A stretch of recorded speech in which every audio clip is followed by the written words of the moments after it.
Olá, amigas! Estamos agora no capítulo 11, intitulado A Lendária Capitã Helen. Vamos lá, então.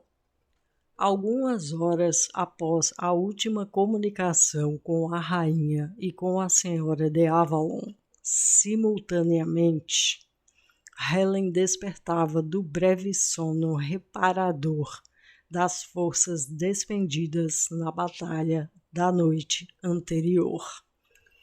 Chamou a soldado Adarin, que lhe guarnecia a entrada da tenda, solicitando atualizações sobre os acontecimentos, enquanto descansava.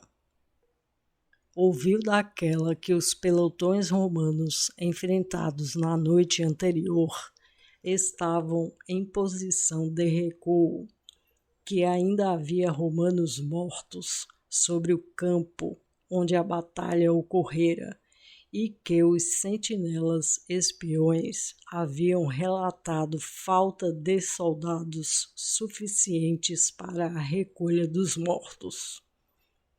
Helen franziu a testa desconfiada e disse a Adarin: há algo oculto. Ajuda-me a pôr a armadura. Vou lavar o rosto, comer alguma coisa rapidamente e irei ver com meus próprios olhos.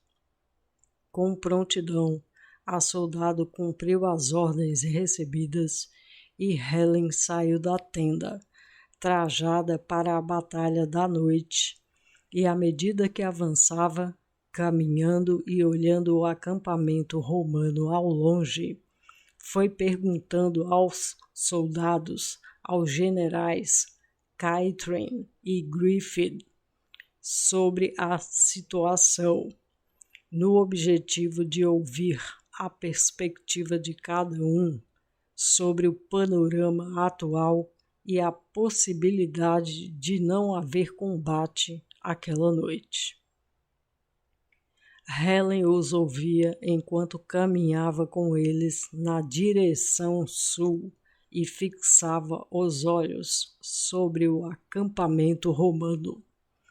Parou a certa distância segura, de onde conseguiu ver fumaça saindo das brasas das fogueiras acesas por ambos os lados. Observou os corpos e restos de carne humana dilacerada pelos animais no decorrer do dia e, ao longe, a aparente quietude na fortificação de madeira erguida pelo oponente. O cheiro de carne em decomposição pairava no ar, e o vento vindo do sul espalhava ainda mais o odor fétido.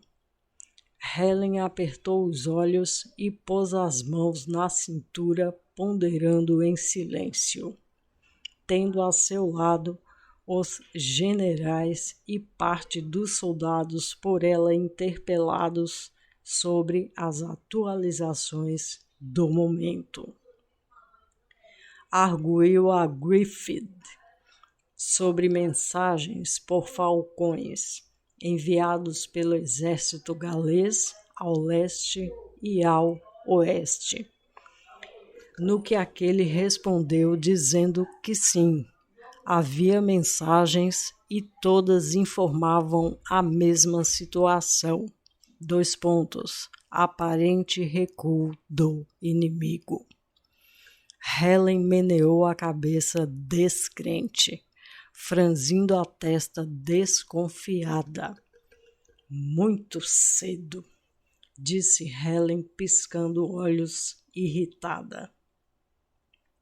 Voltando-se para o casal de generais Griffith e Caitlin, os instruiu a manter a postura de prontidão para o combate ao cair da noite, que destacassem número suficiente de soldados para abrir imediatamente uma cova coletiva no meio do campo e ali dispor os mortos não recolhidos pelo inimigo.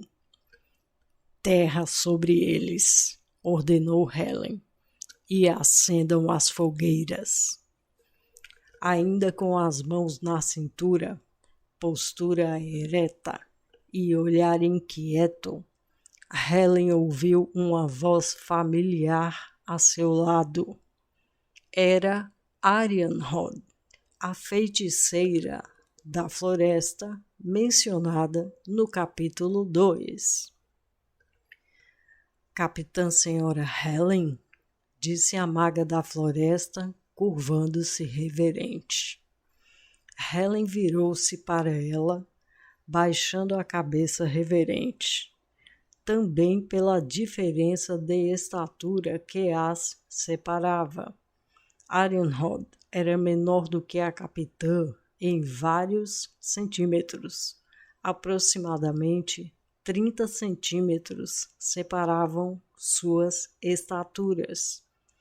Como Helen ultrapassava o 1,90 m, quase 2 metros, teve de se curvar para cumprimentar e ouvir melhor a maga em meio à ventania que soprava incessante.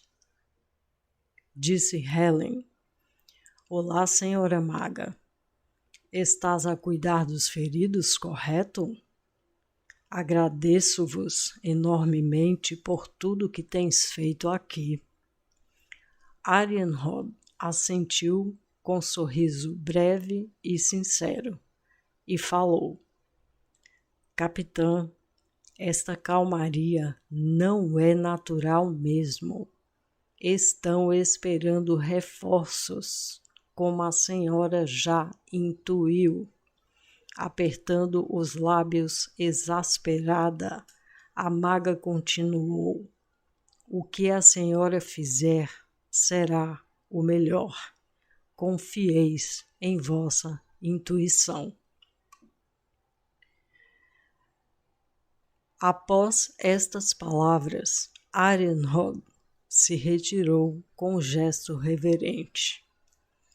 Helen voltou o olhar na direção da fortificação inimiga.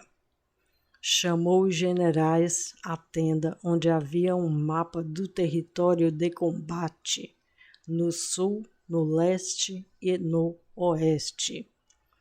Apontando a direção sul, disse imperativa: Ataque hoje à noite. Queimaremos a fortificação e mataremos todos. Não quero prisioneiros. Que não reste um para contar a história. Apontando para o leste, enviem mensagem aos generais que combatem junto aos aliados germanos e helenos. Avancem sem hesitação. Que matem todos os romanos ali também. Apontando para o oeste, aqui estão nossas tropas, junto aos vikings, anglos e saxões. Morte ao inimigo, não deve sobrar um. A parte, mensagem ao líder dos vikings, denominado Sven. A mensagem: destruir o inimigo sem hesitação, avançar com suas embarcações rápidas e com reforços galeses, celtas, anglos e saxões. Se o contingente não estiver já suficiente, rumo ao sul, contornar a Península Ibérica e adentrar o mar que separa esta terra do solo onde imperam os faraós. Atacar, queimar embarcações e fortificações romanas. Matar todos os romanos que encontrarem na rota, sem piedade. A mensagem deve seguir por falcões, mais de um, com as seguintes palavras, : confio nas vossas habilidades de navegação rápida, ataque feroz, súbito, sem possibilidade de organização ou reorganização do inimigo, avançar até as proximidades da Península Romana, certificados de haverem destruído quaisquer construções que abriguem provisões, soldados, alimentos, armamentos, retornar imediatamente e juntar-se a mim aqui, ao sul da Gália. Estas mensagens devem seguir ainda hoje, e preparem-se para nosso ataque quando a lua estiver no meio do céu. Caminhando ao redor da mesa onde estava disposto o mapa, Helen analisava e ponderava internamente os dias necessários ao desfecho da guerra, pois os reforços romanos já estavam a caminho do sul da Gália, e até que as embarcações lideradas pelos vikings contornassem a Península Ibérica, ela já estaria enfrentando os reforços romanos já a caminho do sul da Gália. O sol estava quase se pondo no horizonte quando a sentinela aportou a tenda e, com a devida continência à capitã, avisou: os nortistas chegaram. Cavalaria viking, anglos e saxões, armados até os dentes. Helen sorriu satisfeita, assentindo com a cabeça, e olhou rapidamente para os generais à sua frente, ordenando: ide, cumprais minhas ordens já. Vou receber nossos aliados. Saindo da tenda na sequência, com os demais na retaguarda dela. Helen aproximou-se do cavaleiro viking que liderava as tropas, Godwyn. Segurou as rédeas da sua montaria e, olhando para a tropa enfileirada à sua frente, recebeu a continência devida e sorriu, apertando os olhos com firmeza, dizendo: sede bem-vindos à batalha, meus irmãos e irmãs. Estamos a um passo de atacar aquela fortificação ali e incendiá-la, disse Helen, apontando a direção do acampamento romano. Estais cansados da jornada até aqui. Assim, recomendo que se alimentem e descansem. Nossos pelotões darão conta do que verão daqui. Os romanos estão em número menor e acuados. Morrerão aqueles que lá estiverem ainda antes que o sol nasça. Descansai vós e vos alimenteis. Cuidaremos disto por hoje. Assentindo com a cabeça, Godwyn disse: Capitã Senhora Helen, sei que teremos momento oportuno para dialogar. Todavia, devo adiantar que recebemos pelas xamãs um recado do povo elfo. Estão se comunicando com as bruxas das aldeias e enviaram mensagem a vós. Vou expressar as exatas palavras. Somos um povo pacífico. Vivemos em tempo e espaço diferente do vosso. Todavia, por vivermos milhares de anos e sabermos como funcionam os reinos humanos, ponderamos com nossos anciões e anciãs. Vamos nos unir à rainha Luna neste embate. Comunicai à rainha dos galeses que quando o leste estiver prestes a cair, chegaremos.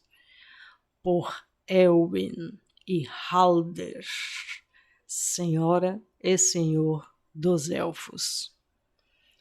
Helen piscou surpresa e perguntou: o comunicado já foi enviado à rainha Luna? Godwyn assentiu, confirmando, e continuou: no caminho até aqui, conforme combinado, dividi as tropas em 3 segmentos. Parte foi ao oeste, sob o comando de Olaf. Outra parte ao leste, sob as ordens de Aldrey. E cá estou eu ao vosso dispor. Naquela noite, Helen atacou a frágil fortificação romana, já com sinais de abandono. Mesmo sabendo que seria vitoriosa sem grande esforço, Helen não hesitou e, após exterminar os últimos inimigos, incluindo o general Atticus, cujo combate corpo a corpo foi relativamente demorado, à sombra do que fora uma fortaleza romana, ardeu em chamas altas que iluminaram até o céu. Chegamos, amigas, ao final do capítulo 11. Considere se inscrever no canal, querida, pois é o que contribui para a história ser contada. Agradeço aos novos inscritos e digo que não se decepcionarão com o que virá neste conto épico.